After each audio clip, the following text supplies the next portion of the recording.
get lots of questions about separation anxiety in terms of kids going to childcare or to preschool, just even around the house, leaving a child with a babysitter.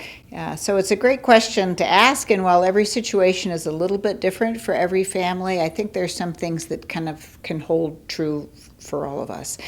For younger kids who don't have lots and lots of language, I think we want to play as much as we possibly can with separation.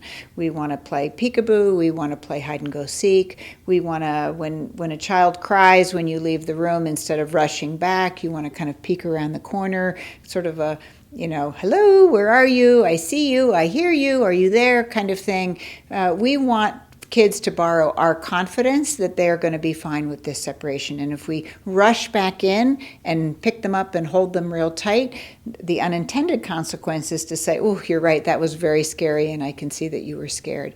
We want to find that fine line between recognizing that they are worried and a bit anxious about it, but also that we wouldn't ask them to do anything more than what we think they can handle. So it might be hard for them, but not too hard.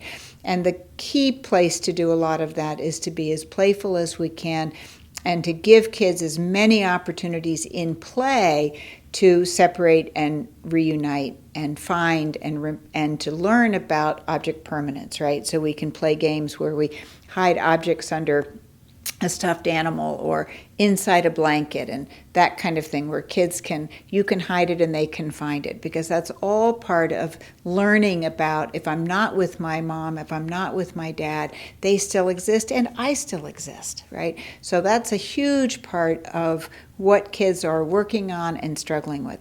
Transitional objects are a big, big part of that.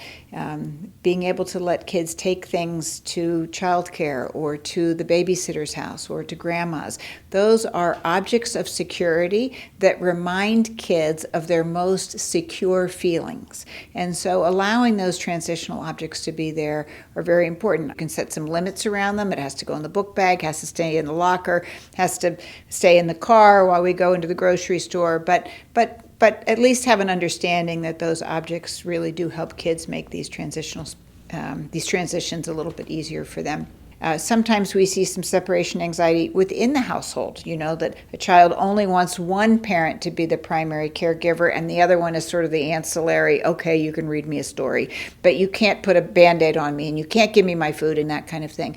And I think it's important to both somewhat honor that, but also be very clear that both parents are very capable of doing those primary care in a tender sort of way. I think you don't want kids to sort of hijack the parental decisions by saying only daddy can put me to bed, mommy, you're not allowed to do that.